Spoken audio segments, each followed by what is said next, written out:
Satu. Oke, selamat malam teman-teman yang menonton di sini. Jadi di sini kami akan mencoba untuk presentasi mengenai pengambilan keputusan dalam kondisi beresiko, mengubah ketidakpastian menjadi keputusan terukur, yaitu dengan saya Yosef. Nanti untuk slide 1 sampai 6 akan dibantu sama rekan saya yaitu Deka Lukita untuk menjelaskan tentang latar belakang kenapa kita harus belajar ini, dan saya akan melanjutkan tentang perhitungannya seperti apa untuk materi pengambilan keputusan dalam kondisi beresiko. Saya serahkan ke Deka, monggo Pak. Ya, terima kasih Mas Yosep. Eh, jadi pada materi hari ini kami akan menjelaskan mengenai pengambilan keputusan dalam kondisi beresiko, yaitu di mana dapat diartikan mengubah ketidakpastian menjadi keputusan yang terukur.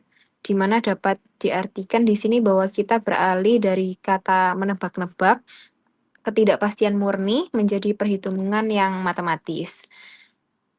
Kemudian slide selanjutnya, Mas.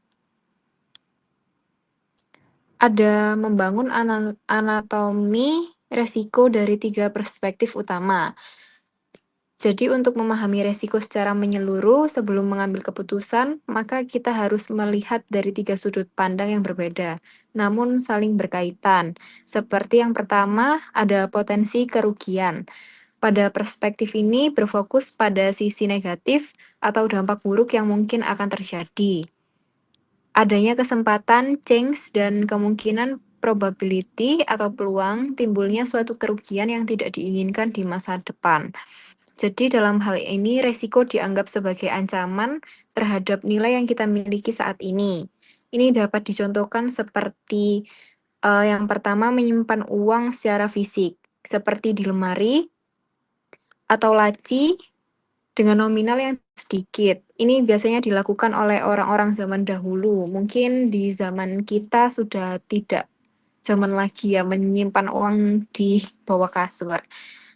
Namun eh, menyimpan uang secara fisik dikategorikan sebagai memiliki resiko yang statis atau resiko yang tetap ada namun terlepas dari kondisi ekonomi. Kerugian dalam hal ini muncul dari sumber resiko fisik.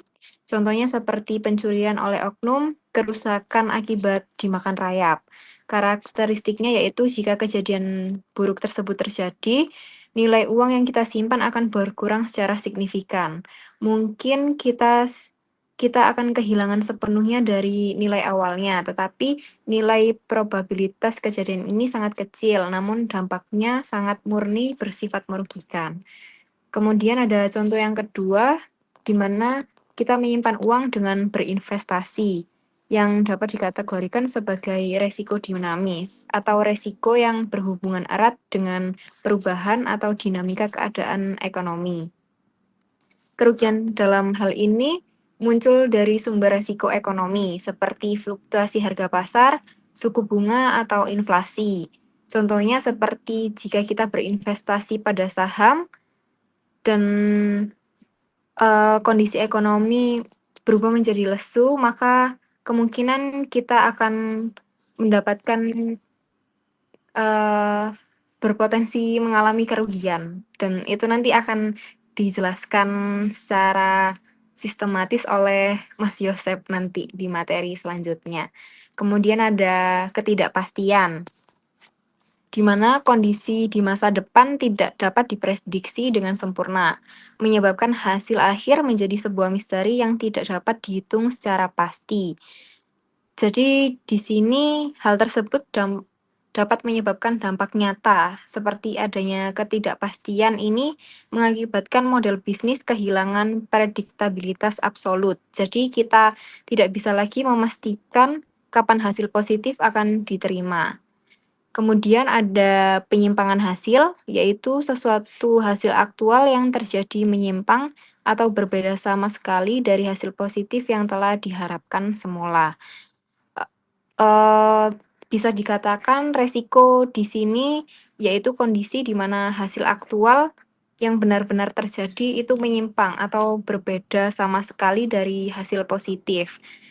yang telah direncanakan atau diharapkan semula. Hal tersebut dapat menyebabkan dampak nyata, yaitu seperti semakin besarnya penyimpangan dari target yang diterapkan, maka semakin tinggi juga tingkat resiko yang dihadapi. Contohnya kita menargetkan keuntungan dengan hasil positif dari sebuah bisnis, namun karena adanya faktor resiko dinamis seperti fluktuasi harga atau perubahan selera pasar, tetap tetapi jadinya hasil yang kita terima justru di bawah target tersebut. Jadi ini bisa dikatakan sebagai penyimpangan hasil. Slide selanjutnya, Mas.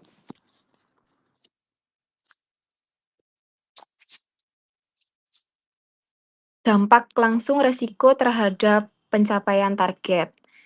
Dampak tersebut terbagi menjadi dua kategori utama, yaitu seperti yang pertama, dampak finansial yang mengakibatkan laba berkurang secara resiko secara langsung, dapat menggerus potensi keuntungan yang telah direncanakan sebelumnya. Ini dapat dijelaskan sebagai berikut. Timbulnya kerugian berarti hasil positif atau keuntungan yang diharapkan akan berkurang secara signifikan dari nilai semestinya. Resiko secara langsung menggerus potensi laba.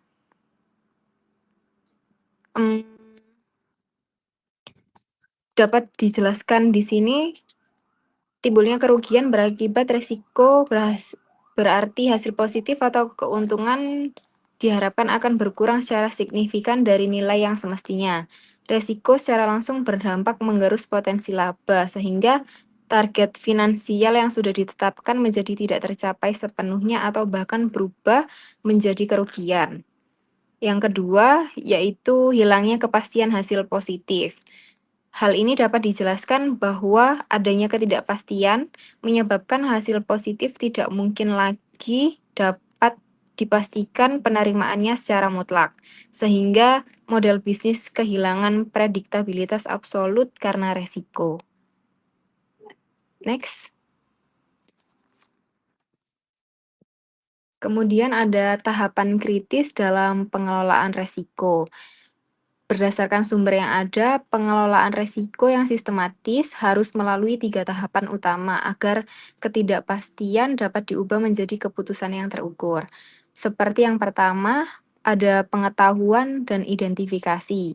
Tahapan awal ini bertujuan untuk memahami secara mendalam jenis, karakteristik, dan sifat dasar dari resiko yang sedang dihadapi. Karena tanpa identifikasi yang kuat, manajemen tidak akan tahu apakah mereka yang sedang menghadapi resiko bersifat statis atau dinamis. Yang kedua, ada analisis sumber resiko. Jadi setelah resiko teridentifikasi, langkah berikutnya yang harus kita ambil yaitu membedakan dari mana resiko tersebut berasal. Apakah dari faktor fisik, seperti fenomena alam dan human error, atau ekonomi seperti perubahan keadaan pasar dan dinamika ekonomi real, ataupun dari masyarakat seperti perbuatan oknum atau tindakan manusia yang merugikan. Yang ketiga yaitu strategi penanganan, di mana tahapan terakhir yaitu menentukan pendekatan yang paling sesuai seperti pencegahan atau pengendalian sebelum dampak negatif resiko tersebut terakumulasi dan merusak target organisasi. Next.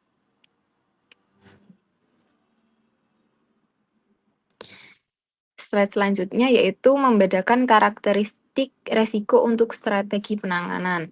Di sini terdapat dua strategi, ada resiko dinamis dan resiko statis, di mana resiko dinamis ini berhubungan erat dengan perubahan atau dinamika keadaan ekonomi. Contohnya seperti fluktuasi tingkat harga, suku bunga, inflasi, teknologi, dan selera pasar. Seperti contoh slide yang nomor 2 tadi. Kemudian ada resiko statis, yaitu resiko yang tetap ada terlepas dari kondisi ekonomi, cenderung berkaitan dengan bahaya murni. Contohnya tanggung gugat hukum, perbuatan oknum, atau kerusakan aset fisik.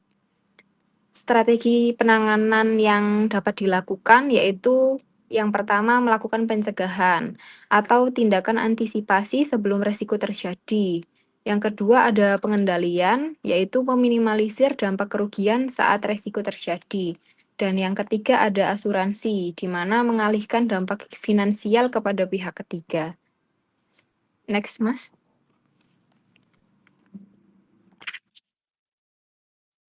Kemudian ada karakteristik pengambilan keputusan kondisi beresiko.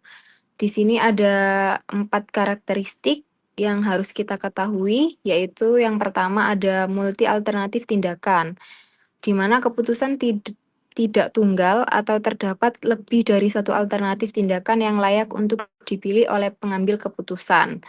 Kemudian ada ketersediaan informasi, yaitu terdapat data historis atau informasi pendukung yang cukup untuk menyusun probabilitas. Membedakannya dari kondisi murni tidak pasti atau uncertainty.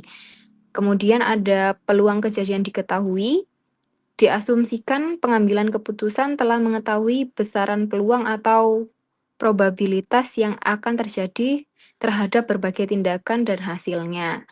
Kemudian yang terakhir ada teknik pemecahan probabilistik, yaitu di mana pemecahan masalah dihitung menggunakan instrumen matematis, misalnya seperti model keputusan probabilistik, inventory probabilistik, atau antrian probabilistik. Slide selanjutnya akan dijelaskan dengan Mas Yosep. Ya, cek. Terima kasih Mbak Deka atas penjelasannya. Ya, saya ambil alih untuk slide yang 7 sampai terakhir ini banyak berhitung ya. Jadi dalam mengambil keputusan memang kita itu nggak bisa memahami apa yang akan terjadi, tapi kita bisa menghitung, mengkalkulasi resikonya, dan sebelum kita mengambil keputusan ini, gimana sih cara kita menghitung resiko gitu. Misalkan kita mau nabung uang 10 juta, nah uangnya ini bagusnya ditaruh di mana? Deposito, saham, Bitcoin, atau mana gitu. Instrumen yang mau kita taruh ini apa? Atau enggak di bisnis, misalkan bisnis UMKM jualan pentol gitu, atau jualan cuci sepatu gitu. Nah, ini kita lebih untung kalau kita promo, atau kita biasa aja, atau kita jual di suatu tempat. Nah, itu kita bisa menghitung dengan cara perhitungan seperti ini. Eh, Namanya kalau kemarin itu saya ingat saya namanya expected value. Jadi value yang akan kita dapat ketika kita mengeluarkan suatu tindakan, melakukan suatu tindakan. Nah, sebelum kita jauh melangkah ke sana, kita harus pahami ada 3 syarat mutlak permodelan keputusan beresiko. Jadi 3 elemen ini harus selalu ada sebelum kita itu siap menghitung resiko. Yang pertama adalah alternatif visible. Kalau di sini tulisannya harus ada 2 atau lebih alternatif tindakan yang secara nyata layak atau visible. Maksudnya visible itu masuk akal sesuai dengan resource yang kita punya. Dan visible ini harus bisa dieksekusi dan dipilih oleh manajemen ya. Jadi contohnya yang kayak tadi, misalkan kalau ada uang, nah deposito, saham, segala macam itu adalah tindakan visible, masuk akal bisa dilakukan gitu. Atau enggak, ya tadi yang saya bilang tindakan bisnisnya mau yang biasa aja atau dikasih promo atau gimana. Nah itu adalah alternatif visible. Setelah kita punya tindakan, kita juga harus punya probabilitas kejadian. Di sini tulisannya adalah terdapat kejadian tidak pasti di masa depan, namun masing-masing kejadian memiliki nilai probabilitas, atau di sini tulisannya PJ, yang matematis, yang jelas dan terukur. Contohnya dalam setahun itu ada 12 bulan.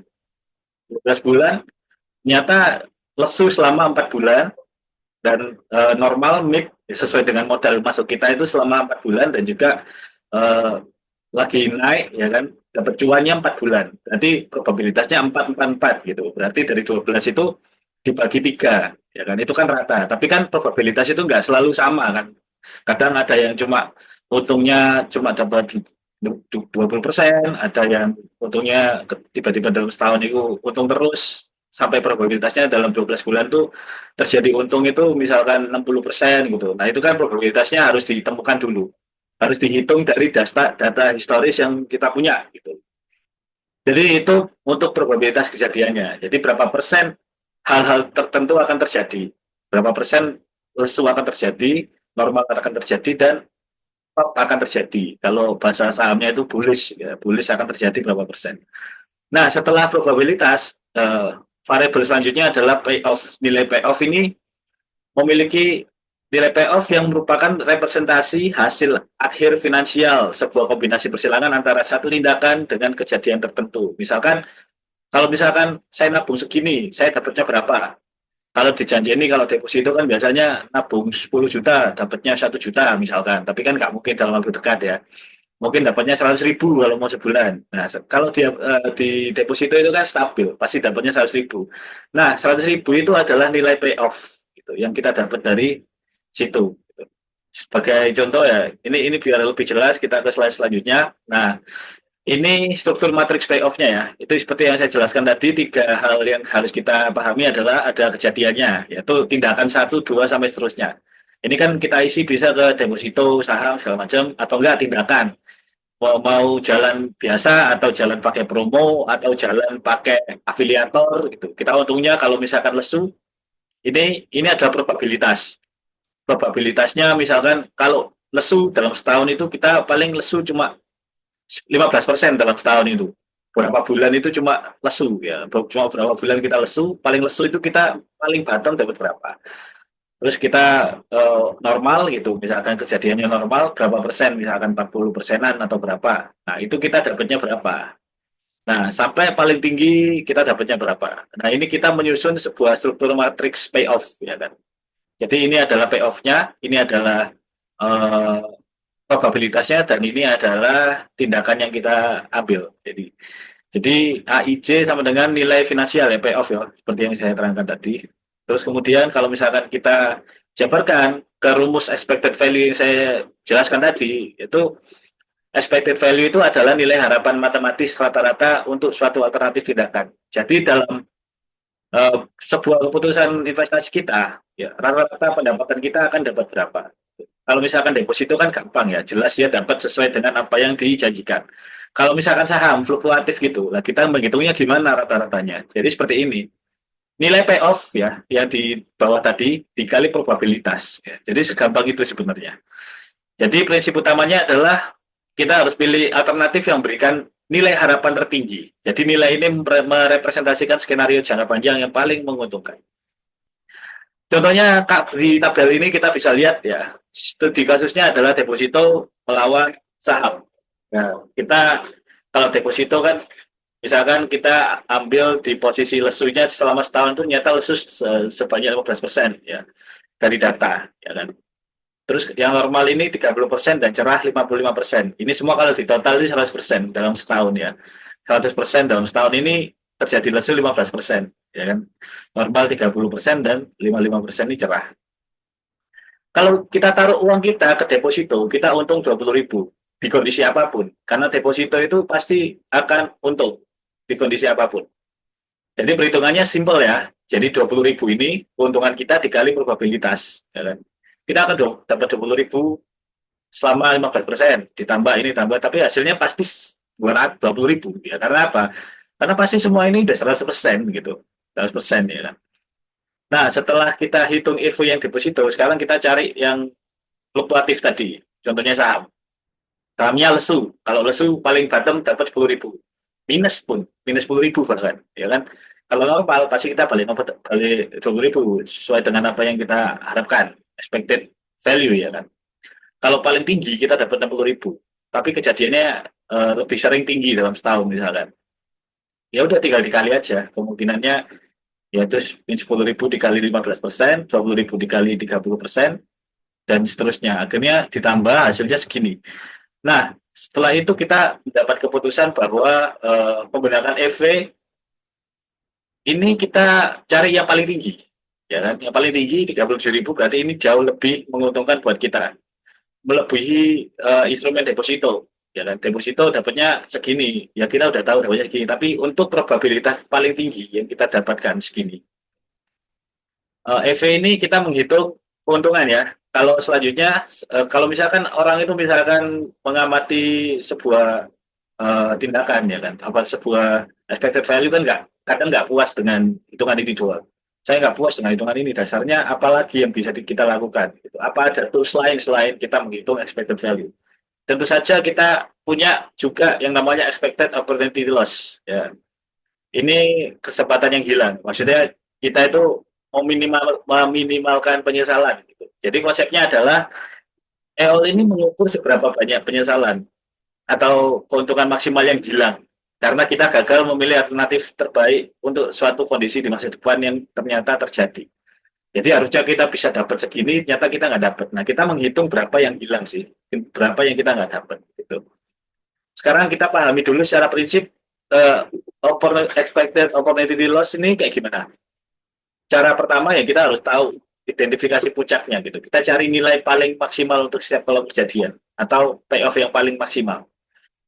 Setelah itu kita hitung selisihnya, lalu kita kalkulasi EOL. Supaya gampang, mungkin saya kasih data seperti ini. Dari data yang tadi ya, saya ambilnya dari yang ini, kita samakan aja perhitungannya. Nah, kalau expected value tadi kan kita nyari yang paling tinggi. Paling tinggi ya 37.000 ini loh. 37.000 ini. Kalau ini kebalikannya.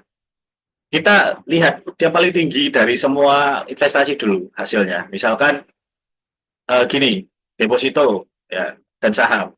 Saat lesu yang paling tinggi apa? Deposito. Ya sudah, kita ambil deposito, nilai payoff-nya terbaik. Nah, kalau misalkan kondisi normal, nggak ada yang paling tinggi, sama aja ya kan, 20.000. Kalau lagi cerah, paling tinggi berapa? 60.000, dan itu miliknya siapa? Saham. Oh, berarti kalau paling kondisi cerah itu saya harus ambil saham. Ya. Nah, kita catat, setelah itu kita hitung. Kita hitung dengan cara ini kita kurangi modal. Misalkan tadi kan modal apa? Bukan modal sih. Payoff-nya kita kurangi payoff. Nah, payoff itu kan uang yang akan kita dapat, uang sing dijanjeni, uang yang kita harapkan. Nah, misalkan paling tinggi 20.000, dikurangi 20.000 ini payoff ya kan. Dari ini maksudnya 20.000-nya ini dari yang tertinggi saat lesu, dikurangi payoff-nya itu 20.000, hasilnya adalah 0. Nah, sedangkan kalau saham minus 10.000 dikurangi 20.000 pasti 30.000. Ini minus juga, ini sebenarnya ini minus gitu. Karena ini hitungannya opportunity loss ya, yang hilang adalah 30.000 kalau kita pilih saham. Kalau misalkan normal pasti nol semuanya. Nah, kalau cerah ini kita ambil 60.000 tertinggi dikurangi 20.000. Nah, kalau kita ambil deposito saat cerah, kita kehilangan uang sebanyak 40.000. Nah, kalau misalkan saham, ya kondisi cerahnya 60.000, saat sahamnya 60.000, ya berarti nol gitu. Kita nggak kehilangan ketika saham ini. Cara menghitung EOL itu sebenarnya sama. Setelah kita hitung ini semua, kita kehilangannya berapa? Nah, kita kalikan probabilitas. Probabilitas kita kehilangan 0 rupiah saat ambil deposito ini 15%. Ya, saat lesu. Probabilitas kita kehilangan ini 30, kehilangan 40.000 itu probabilitasnya adalah 55% saat cerah ya. Jadi dikali terus ditambah ini hasilnya 22.000. Kalau saham ya sama. Kalau misalkan kalau saham ini kehilangannya 30.000, change-nya berapa persen kita kehilangan 30.000? 15%. Ya udah ditulis saja sehingga hasilnya ketemu 4.500. Nah, perbedaannya yang expected value ini kita cari yang paling tinggi, yang menguntungkan. Nah, ini kebalikannya. Mana yang lebih sedikit itu yang paling menguntungkan. Nah, alternatif terbaik adalah saham karena EOL-nya paling kecil. Jadi tingkat penulisan penyesalan rata-ratanya paling rendah. Jadi kita kalau pakai EOL ini lebih dikit ruginya. Ya kan? Kita cari mana yang paling rendah. Yang paling rendah ini. Oh, berarti masih sejalan dengan hitungan kita yang EV. Nah, kemudian selanjutnya ya, kalau kita lihat konsep selanjutnya ada konsep ini. Oh, kalau misalkan kita udah tahu konsep cara menghitung probabilitas EV dan juga EOL, ada juga yang selanjutnya adalah expected value of perfect information. Ini simpelnya gini, misalkan kita dapat teman cenayang, cenayang atau dia yang mengklaim bisa memprediksi market gitu, atau klaim dia itu bisa punya data banyak gitu, data mengenai apa yang kita butuhkan. Nah, dia menawarkan gitu, ini saya jual ke kamu seharga sekian gitu. Nah, kita itu harus tahu harga yang layak untuk sebuah informasi itu berapa. Nah, cara menghitungnya adalah dengan cara perhitungan expected value of perfect information. Berapa banyak dana maksimal yang rasional untuk dibayarkan demi mengetahui secara pasti kondisi apa yang akan terjadi di masa depan. Jadi inilah FVPI. Jadi dari EV sama FVPI ini ya, FVPI. Nah, cara menghitungnya itu ini ya, EVPI itu adalah EV WPI dikurangi EV maksimum. Jadi contohnya kayak gini, lebih gampang kalau misalkan ada angka, saya kasih tunjuk. Nah, setelah kita, jadi EVPI ini adalah maksimum yang layak dibayar untuk informasi sempurna. Contohnya ya, misalkan table buy off-nya ini, gitu. Nah, dari EV tadi kita kan ngitung sendiri. Setelah kita hitung sendiri, oh, pakai informasi yang kita punya, oh ternyata lebih untung kalau kita pakai saham, gitu. Kemudian kita tetap pakai data tadi. Mana sih yang terbaik sebenarnya kalau misalkan lesu kita ambil apa, kalau ini kita ambil apa gitu. Nah, ini kan udah ditulis nih. Kondisi normal dua-duanya oke. Kalau lesu kita ambil deposito, kalau cerah kita saham. Nah, cara menghitungnya ya sesimpel kita itu sebenarnya hitung aja ini probabilitasnya kita dapat ini berapa. Kalau kita lesu dan ambil deposito, ke probabilitas kita untung berapa. Jadi kita itu menghitung keuntungan maksimal. Maksudnya adalah uh, kurang 9 menit. Oke, kita menghitung keuntungan maksimal dari sebuah putusan gitu. Kalau misalkan kita ambil keputusan terbaik yang untungnya segini, segini dan segini, ya kita dapatnya maksimal berapa? Misalkan kalau saya ambil deposito saat lesu dikali 15%, ya kan kalau normal terserah yang mana dikali 30%, kalau saya ambil saham yang cerah kan pasti untungnya semua maksimal pasti kan gitu. Totalnya 42.000. Jadi simpelnya FIBA itu ngitungnya dari hitungan sempurna dikurangi hitungan kita, ya kan. Kita kan ngitungnya karena kita ngambilnya cuma saham, ya kita dapatnya segini. Tapi kalau ada orang yang fake banget informasinya sampai kita itu tahu bahwa besok akan lesu, jadi kamu harus ngambil deposito. Nah, itu kan harusnya dapatnya perfect ya. Gitu. Kalau informasi perfect dikurangi hitungan kita, hasilnya 4.500. Jadi nilai FVPI informasi yang sempurna itu adalah sebesar 4.500, menunjukkan batas maksimal yang layak untuk kita bayar buat mendapatkan informasi yang sempurna. Gitu. Jadi sesimpel itu sebenarnya cara menghitungnya ya. Mungkin kalau teman-teman bisa mengikuti pelan-pelan pasti paham dan uh, secara ini aplikasi manajerial FVPI ini menunjukkan batas toleransi. Jadi misalkan kalau misalkan ada yang tanya, loh, kalau misalkan saya beli informasinya dulu gitu gimana gitu. Ya kita bisa menilai gitu. Kalau misalkan sudah dipakai ternyata lebih efisien pakai informasi itu, ya kita akan pakai informasi terus-menerus karena menurut saya informasi itu sebuah investasi. Dalam sebuah manajemen gitu, kita paham ada yang namanya human resource, capital resource. Informasi itu juga merupakan sebuah resource. Siapa yang dapat informasi lebih cepat, dia akan lebih untung dalam bisnisnya. Karena tidak semua orang itu bisa dapat data dan data itu yang kualitasnya tinggi itu tidak gratis. Nah, inilah kenapa data itu harus dihargai dan cara menghitungnya adalah seperti ini. Tapi kebanyakan UMKM itu lebih suka membangun data sendiri, gitu kan? Karena mereka cenderung kalau misalkan ambil data dari market bias ya kan. Ada orang-orang yang merasa datanya kayaknya kurang valid kalau misalkan ambil data orang. Belum tentu bisnisnya orang dan bisnis saya itu sama modelnya dan juga peminat dan marketnya pasti beda. Dan untuk teman-teman mungkin ada yang bingung, oh, apa kalau mau bikin bisnis harus belajar ini dulu. Sebenarnya ini lebih cocok pendekatannya untuk kalau misalkan teman-teman mau investasi. Tapi kalau misalkan bisa diimplementasi ke bisnis ya lebih bagus. Cuma dalam artian kadang kita itu kalau misalkan belum punya data, ada baiknya kita memulai dulu untuk berusaha, gitu kan. Sehingga ketika data sudah ada, kita tinggal mencocokkan aja sama data yang dari orang lain. Karena kalau misalkan kita nggak tahu bidang kita apa, bisnisnya apa, ya mana ada orang yang menawarkan data ke kita gitu kan. Orang akan mulai data ke kita ketika kita sudah jelas butuhnya apa. Baru datanya kita butuhnya apa baru kelihatan gitu. Nggak mungkin kita itu kalau belum kenal diri sendiri itu bisa berteman. Gitu. Ya pasti bingung ya kan. Seandainya kita itu kenali diri kita itu seperti apa atau bisnis kita itu seperti apa, baru kita bisa mencari data apa sih yang relevan untuk bisnis kita. Nah, setelah kita dapat data, itu kita bisa apa ya, bisa memanfaatkannya untuk ke depan, untuk prediksi-prediksi yang akan datang. Itulah kenapa data itu bernilai sekali dalam sebuah perusahaan, karena tidak semua bisnis itu punya data yang akurat. Semakin akurat data itu, semakin nilainya tinggi. Itulah kenapa orang-orang investasi itu mereka itu belinya mungkin bukan beli komoditas tapi jual beli data. Contohnya media ya. Banyak investor-investor yang saya kenal lebih suka beli apa media-media yang premium dan real time. Mereka dapat data lebih cepat daripada yang lain.